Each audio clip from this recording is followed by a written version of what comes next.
like I said, with me in the studio this morning, I have Dr. Paul Mensah. He's head of the Southern Area Blood Center of the National Blood Service. Good morning, Doc. How are you? Good morning. I'm fine, thanks. Good. Thank you for having me. You're welcome, sir. First off, let's go through a bit of medicine. What is a blood transfusion? Blood transfusion basically means that for some reason, if someone doesn't have enough blood, because we are all supposed to have a certain amount of blood in us, so if for some reason, like an accident victim, someone who is losing blood during accidents or childbearing, or even some conditions like sickle cell disease, thalassemias, severe malaria in children can even make the blood level to come down. Okay. This is what we call hemoglobin. All right, so if for any reason your hemoglobin level comes down, then it depends on how severe it is, but sometimes the doctor would request that you are given a transfusion, and a transfusion basically means that we are taking blood from somebody else and giving it to the patient who needs it. Okay, now in the video, most of the people there were invited by family, friends, by relatives who had a situation at the hospital, and while they were there, they were encouraged to donate. Under what circumstances should you not donate your blood? For blood donation, it is very important that I think the most important thing is that you feel well. Right. On the day of donation, you shouldn't have a catarrh or a cold, any fever, headaches. You should feel well on the day of donation. But there are certain conditions like diabetes, hypertension, any condition for which you are taking medications. That will preclude you from donating blood. And then certain lifestyles will also not permit you to donate blood. So lifestyles that we consider risky. Okay, all right. So a few examples.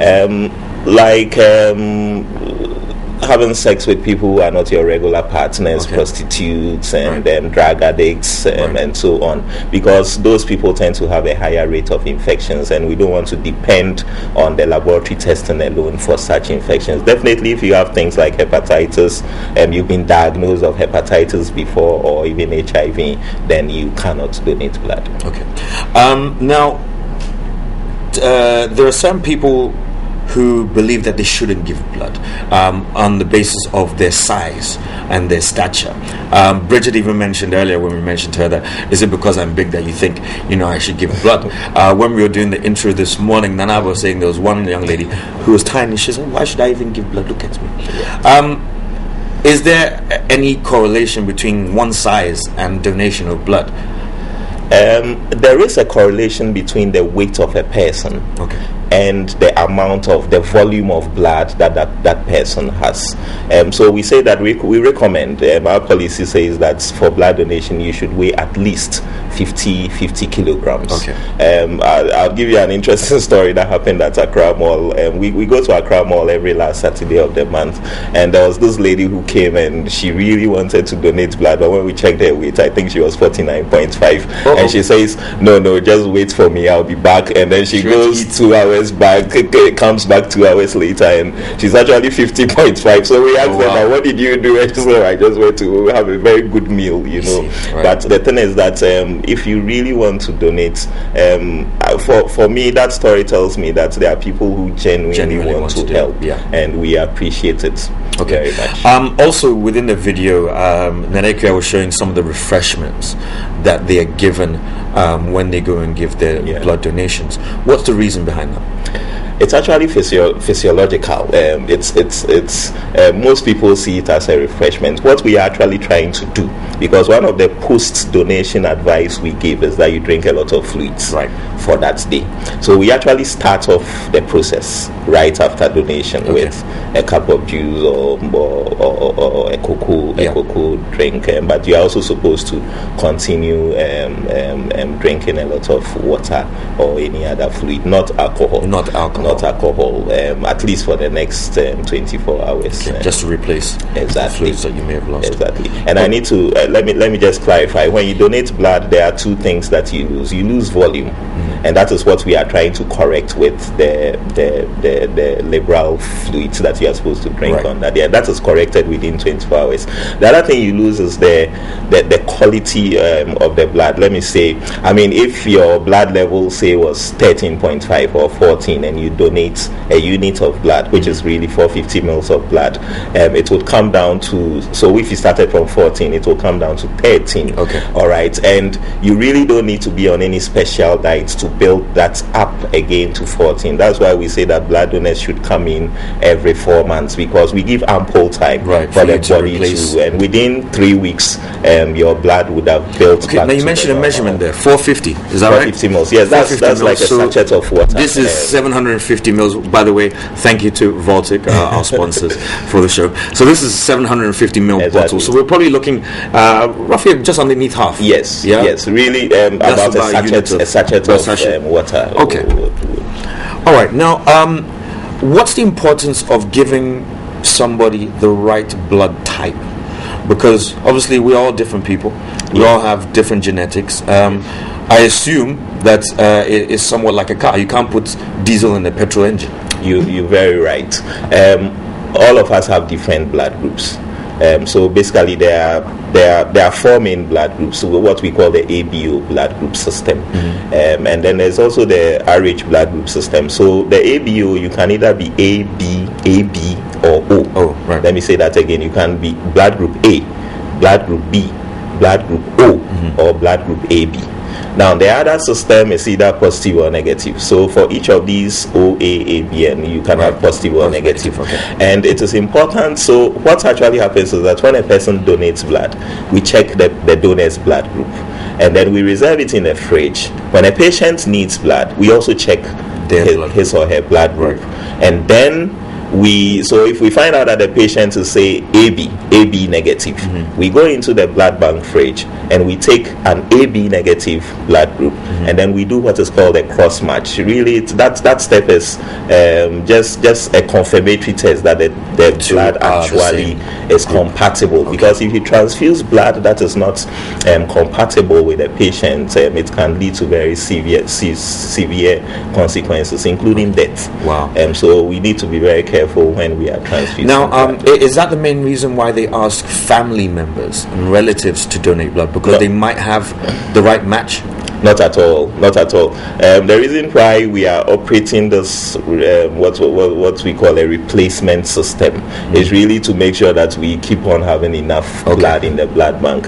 I need to say that system is not the approved way of blood collection. In fact, WHO says that all blood should be at least from voluntary donors. In Ghana, unfortunately, we don't have a lot of voluntary donors, and you can think about it that if you don't have enough voluntary donors and we don't encourage people, relatives, friends to donate for, then it means that gradually you can have a shortage. Yes, there'll be a stock out. We're going to get into that in just a second, but in just now in the environment we have a lot of diseases which are being publicized nationally and internationally. Ebola, cholera. Are you screening for those ailments before accepting donations at the moment? We are not screening for that. You remember that's one of the first question on our questionnaire, and you see the screening of blood donors starts with a medical questionnaire. And you remember I said that the first question actually is, are you feeling well? Are you feeling well? If someone has cholera, definitely he wouldn't be feeling well. If someone has Ebola, he wouldn't be feeling well. But we do things like the temperatures, we do the BP, just to make sure we examine you, just to make sure that you are well. We need to start with a safe donor, the healthy donor. That's in a certain way ensures that the product you are receiving in the end is actually good. I mean, what about certain ailments which don't have physical symptoms, such as we were even talking yesterday about hepatitis. So hepatitis can have no symptoms at all, but still be within your blood, and it's easily transmittable. That's true. For hepatitis, we do tests in the laboratory. So apart from the blood grouping, once the blood gets into the lab, there are certain things we test for. We test for HIV, we test for hepatitis B and C, and we test for syphilis. But it comes back to the medical questionnaire, you see, because and that's why voluntary donors are needed, because they tend to be more truthful. The person came there on his or her own accord without any compulsion. What if the for instance, Ebola's incubation is almost 3 weeks, 20 something days. I could be feeling great today, but I'm infected and I come and give a donation. Yes, and I've explained on several platforms that if you are not symptomatic yet, it's not basically what it means is that you don't have a viremia. Well, the medical term is a viremia. It means that the virus is not multiplying in your bloodstream yet. And so I think relatively safe. Relatively safe. And thankfully we haven't recorded any cases in Ghana, but we are looking at it. I mean, if God touch wood, it happens, we are looking at ways to make sure that the blood we collect is safe. On Monday we're celebrating Nkrumah's birthday. The spirit of volunteering or volunteerism is being spread out there so that people hear about it. How is it that the stocks of bloods are dealing with are being do you have enough stock, one? And if not, how is it volunteers can actually come and give their blood if need be? There are a few things we need to realize about blood. Blood doesn't hang around very long. Okay, so it also has a shelf life, 35 days only 35. So even if we look at a case where it's not being used, within 35 days we would have to discard it, all right? But even that is not the case in Ghana. Like you saw in the documentary, within 2-3 days, the blood that's donated today is gone, all right? Because there's a heavy demand for it, all right? And here is the case that we are only collecting most of our blood from replacement donors. What it means is that, you see, replacement donors only show up when a relative or a friend needs blood. What it means is that these people are actually eligible to donate blood, but they won't. Right. All right. And so if you take a voluntary donor who would have donated, say, 3 times a year, a replacement donor would not have done that. And this year, for instance, we are already in September, so voluntary donor would have donated twice already. Right. But if my family or my friend is not sick, I wouldn't show up. All right. So these are the things that make the resource so scarce in Ghana, blood so scarce in Ghana. We need to.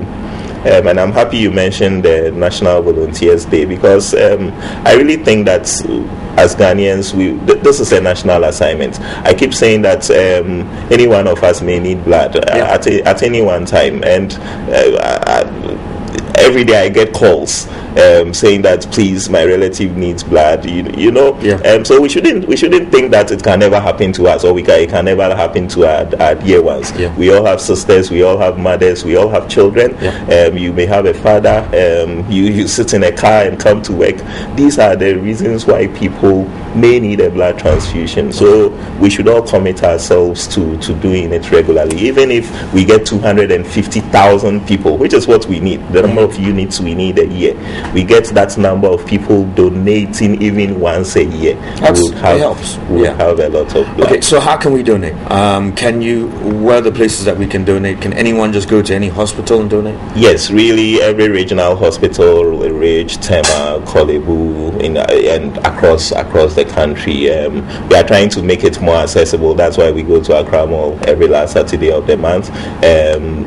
We have a new center just next to the Ghana Commercial Bank, Kolebu, if that is near you. And then if you visit our website, there's a weekly schedule.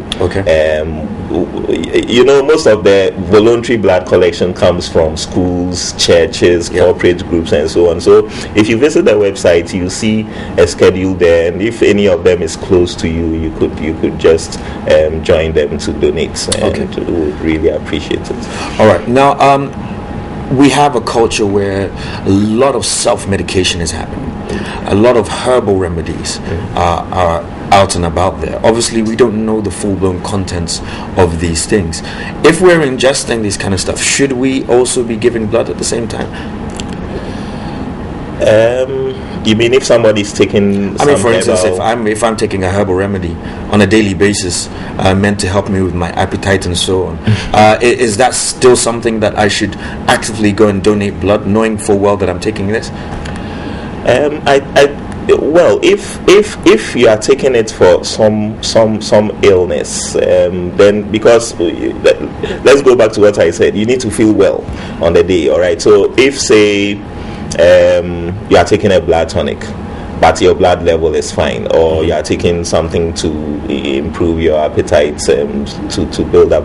Remember that we check your blood level as well. So when you come, if you do not pass these processes, we'll tell you that sorry, but we'll have to defer you for today, but please come back in, say, a month's time when things have normalized. So it depends on the kind of medication you are taking. If it's just an usual appetizer and things, remember that a lot of people are also taking aphrodisiacs, a lot of people are taking alcoholic, but you can still come and donate so long as you are sober on the day of donation. Yes. All right. There is a how would I even call it? Is it an urban myth?